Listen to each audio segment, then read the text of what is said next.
All right, now we've created our first post. We're well on our way to getting the grasp of WordPress. Similar to posts are what's known as pages.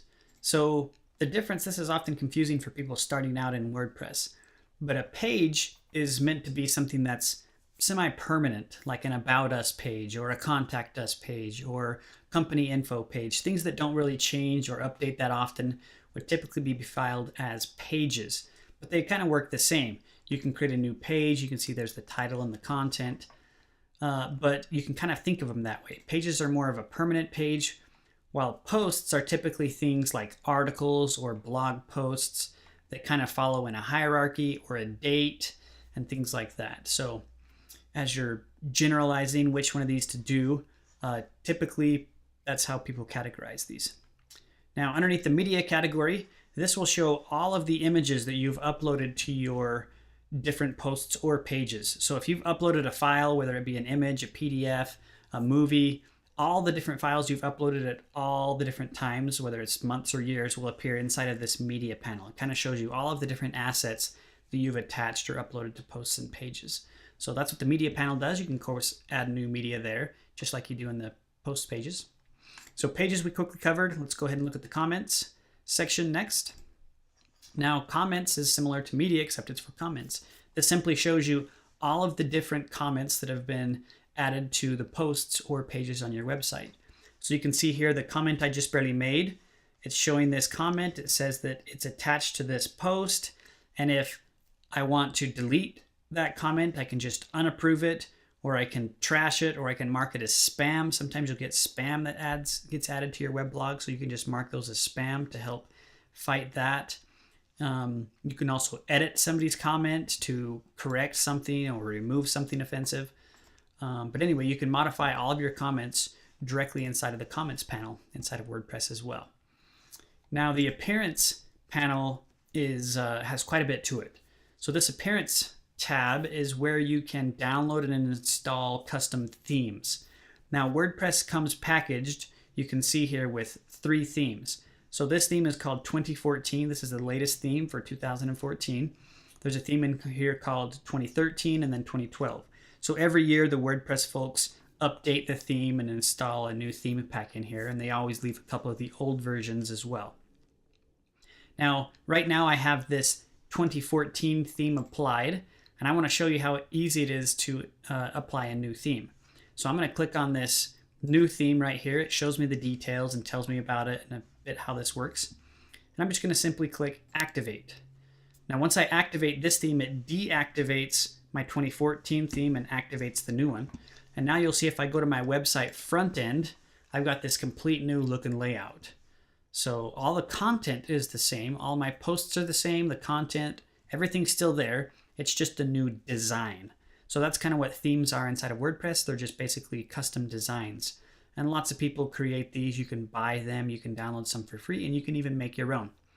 So that's how easy it is to change the look and layout of your website with themes. Now I'm going to head back in here to the theme section. I'm going to switch back to the 2014 theme. So I'm just going to come back in here, and we'll just, whoops, I'm in the wrong one. 2014, we'll activate this one again. And now you can see if I go back to my front end, my entire website now switched its look and layout back to this default 2014 theme. Now, one thing I do want to mention about this 2014 theme is that it's fully responsive. And a responsive website basically means that it'll automatically switch its look and layout for mobile devices. So somebody visiting my site on an iPad, for instance, it's going to look like this. Somebody on an iPhone, it's going to look like this. And you can see that the look and feel and the layout of the website switches depending on how big the web browser is or for their particular device. So that's kind of a nice feature about this new theme inside of WordPress, is that it automatically reformats according to the device your users are viewing your website on to give them the best experience. All right, back to the themes category. Now, underneath themes is customize. Now, depending on who created the web theme, there may or may not be a lot of options for customization. But this particular theme, you can see, has a few options I can use to customize. So one of these things is the colors. So maybe I want to change the site title color instead of white. So I can just go over here and press select color. I'll just do bright red to illustrate this. And you can see how that automatically switches the default color up there. I can add background images, no image, change the colors, front page, featured content. Anyway, these options may be different depending on the theme you have, but theme developers can add in some customization options inside of the theme. So I'm going to go ahead and hit save and publish. That's going to save that change I made, and I'll close this out. Now if I go back to my front end, you can see my header is now red. So anyway, you may or may not have options inside of there, again, depending on what the theme developer has created.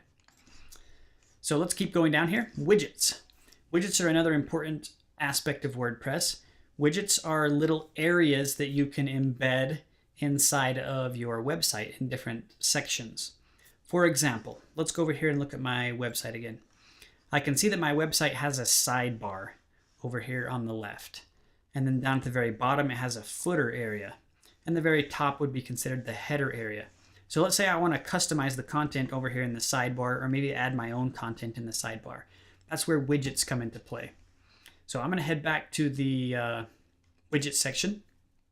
And you can see that my theme supports a sidebar widget, a content sidebar widget, and a footer widget area. So those are the three sections, if you will, that I'm able to add content to this particular website. So I'm just going to show you how I can add a section to the footer widget area. I'm going to open up this footer widget area, and all you do is you drag and drop these little available widgets into the panel over here.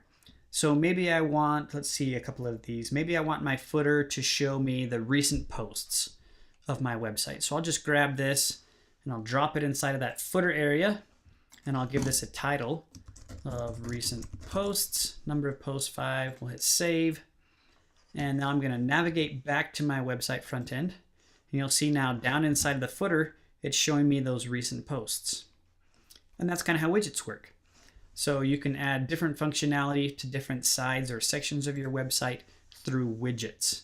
And you can download and install these widgets. Different themes come packaged with different widgets, again, depending on how the theme developer has set up their particular theme. All right, that's enough for this video. So in the next video, we'll kind of fly through a few more of these settings.